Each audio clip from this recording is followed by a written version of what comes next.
Hey there, I have another one of these little video essays that I wanted to do.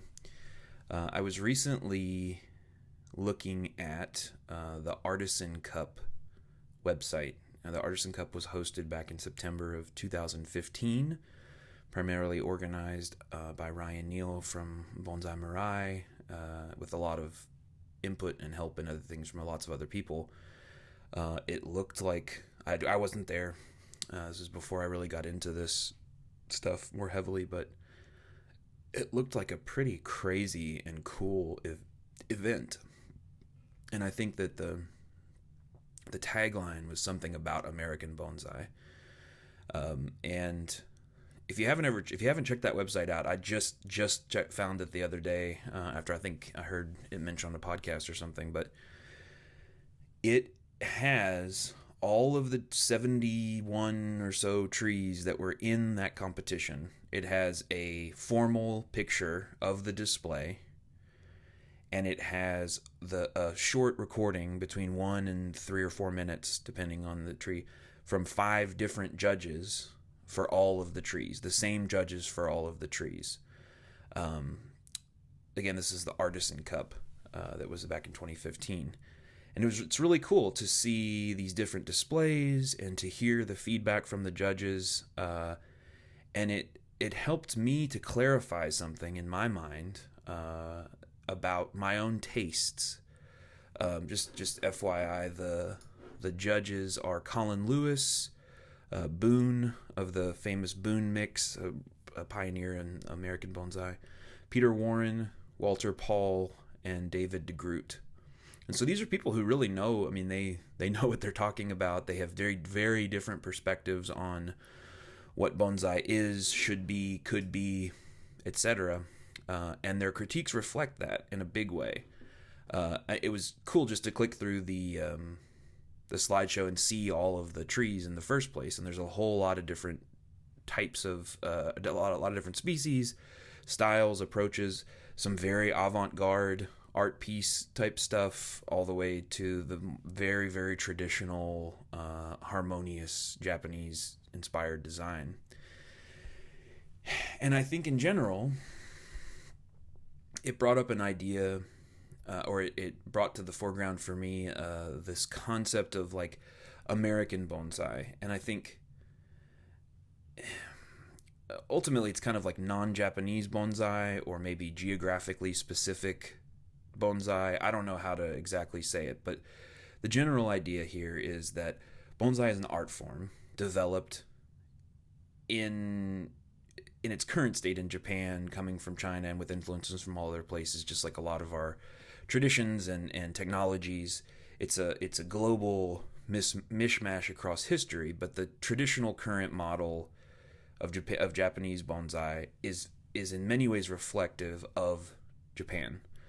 The akadama particle that they use in the soil is a Japanese soil product that it was convenient to use. It's like the potting mix main thing for them. Nothing special. You can get it at the hardware store. The species that they use are species from Japan.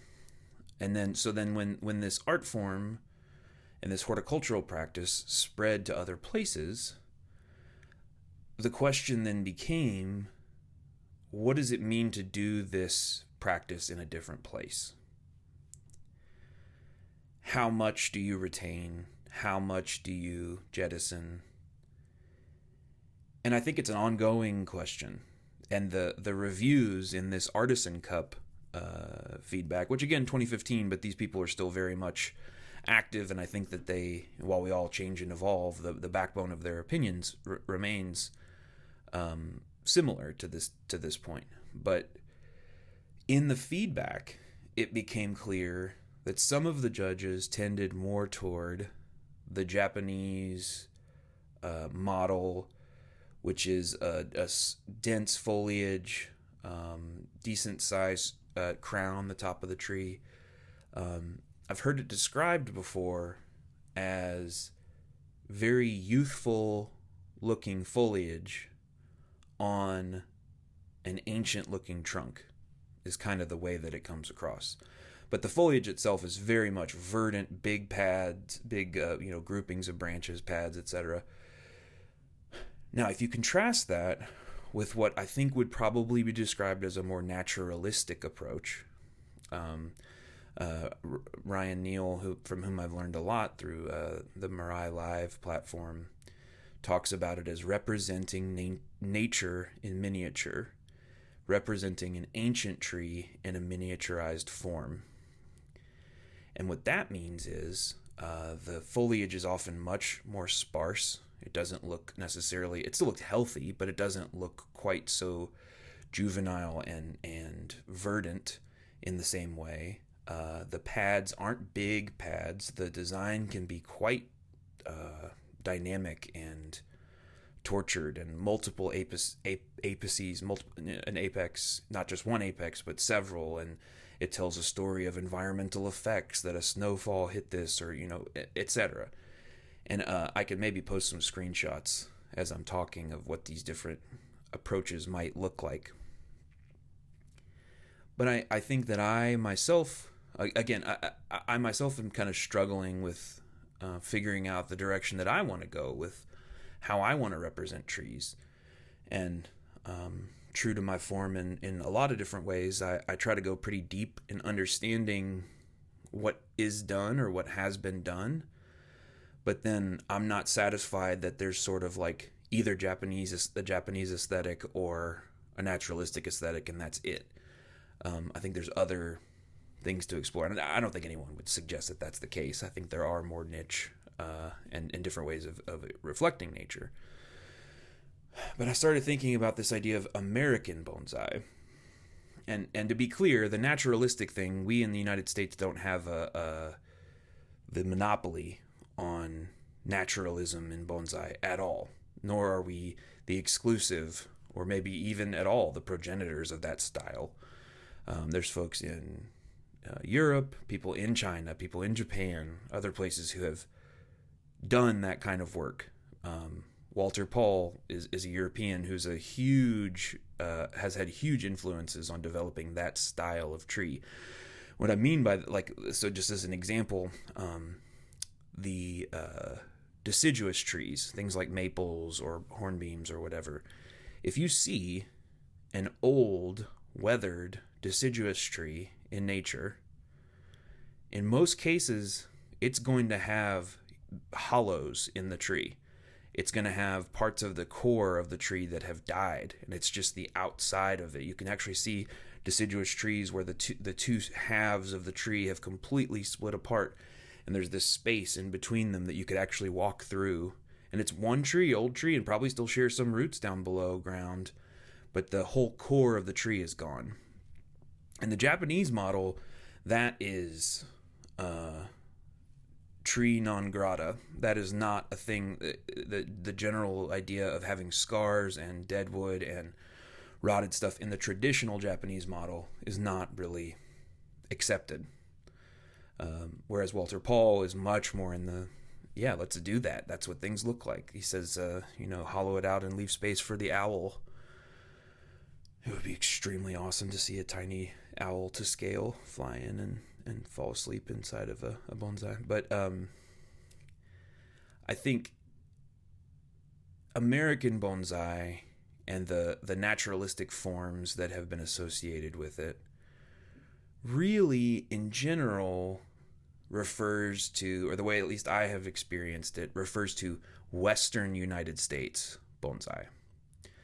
Things like the influence of the Rocky Mountains, the influence of these crazy high altitude environments on trees. We're a few eons late for the Appalachian Mountains to have that. They've been weathered down quite a bit comparably. And so in the eastern United States, I'm in central Kentucky, I'm trying to figure out what is representing nature in miniature here? What does that mean? I think in a place like the eastern United States, which is, I would say, defined by human settlement, whether that be rural agricultural land whether that be the development of cities and suburbs and all that kind of stuff. Obviously, there is the Appalachian Mountain Range in the eastern United States. There are wild places to some extent in the in the eastern United States. I'm not suggesting that it's all cities and whatnot, but compared to a high altitude Sierra juniper, which seems to fit very well with the aesthetic of bonsai, there's some other forms here that I think we have to explore. So a couple of them I've been kicking around. I was talking with my friend Neil, and we aren't very far here from the Red River Gorge area, which is a beautiful part of the Daniel Boone National Forest that has some really cool ridges and sandstone kind of, I don't know what you call them, outcroppings or whatever. And there's Virginia pines and shortleaf pines and other species up there, and I think that is one way that you could reflect this part of the country very well. Something I've been thinking about is as you drive along the highways and other areas that have kind of been blasted out, and there's these limestone, walls, faces on either side, artificially created, but they have a certain naturalistic appearance, and they're covered with eastern red cedars, locust, other kind of either pioneer species or scrub species. I think that's a potential way to explore that. I think in the countryside, the rural spaces, here in central Kentucky, we have these a lot of horse farms and cattle farms and other things like that, and we have rolling hills and lots of limestone, lots of calcium in the water, basic water. That's why they allege that good thoroughbreds and good bourbon are attributable to our groundwater. I'm not sure if that's true, but the horses do run faster the more bourbon you drink.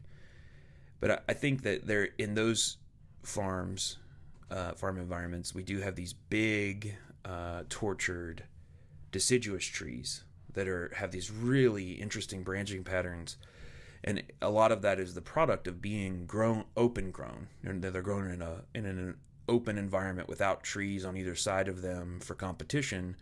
And so they're, rather than having to grow up and then out, they can grow out and up kind of all at the same time. And then of course you have, because again they're exposed, they're not they're open grown, you have the effects of wind. You have a single tree that is the high point, and there's a lightning strike. They get hit by lightning. They get hit by tractors. They get all kinds of things. They get old and die. That's part of what happens. There's a lot of dead wood and a lot of gnarled dead tops and other things in those trees.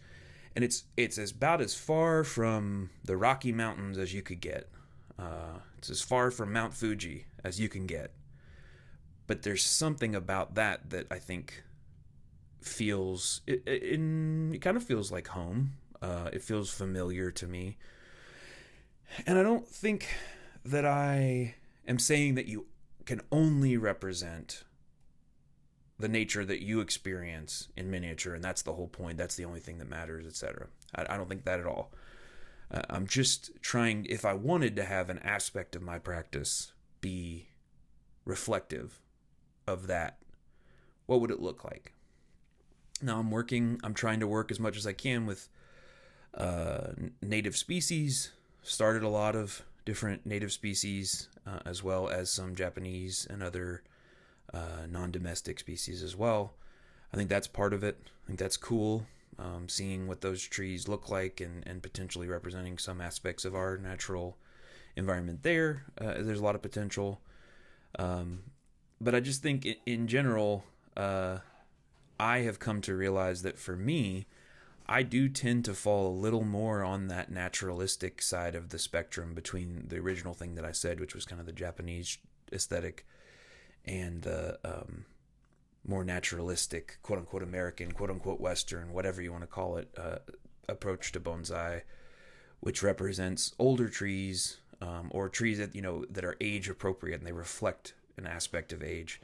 I think I'm tending to find myself liking that more. And as when I say like it, I think the thing that it evokes a certain place, and it may be a place that I've never been or even experienced before, even in a picture, but it makes you feel like you're going somewhere, that you're being, it makes me feel like I'm going somewhere, like I'm being transported, like there's a nostalgia and a longing, kind of like a pain associated with seeing it, a sense of how small you are, because it's one of those things where if you kind of squint your eyes, you can't really tell if that tree is 2 feet tall or 200 feet tall. And that is a really powerful deception that I think bonsai artists and other artists play, that when you can carry someone away. And I've experienced that several times, and every time it's been with a more naturalistic composition. There's a whole lot in there to learn in that. Again, in that Artisan cup, I'll put the link down below. There's a whole lot to learn from those critiques, and it's very funny because they'll have two of the judges or multiple of the judges will have completely polar opposite reactions and feedback on the same tree, which I think is important, because if you spend much time around the bonsai world, you'll find that there are many people who like to treat it as though it's this dogmatic place where there's a right way and a wrong way to do things. I think there's some aspects of it where there are better ways to horticulturally treat the trees, etc. But I think stylistically and artistically, that is a very important tension that we need to not try to snuff out by saying, oh, this is the right way or this is the right way, but to make some real arguments and share how, like, the feelings that are evoked and other experiences with this. Because if it is an art form, and if we are communicating as human beings using this art form, then that means that there's a lot of humanity and a lot of messiness involved. So anyway, I just thought I would share my thoughts about that as I was clicking through those pictures. There's one in particular by the artist name is David Crust that I think is pretty cool, and definitely caused some dissensus among the judges and pushed the question of, or advanced the question of, what is bonsai here to do, or what are we doing with it? So anyway, take care, and I'll see you next time.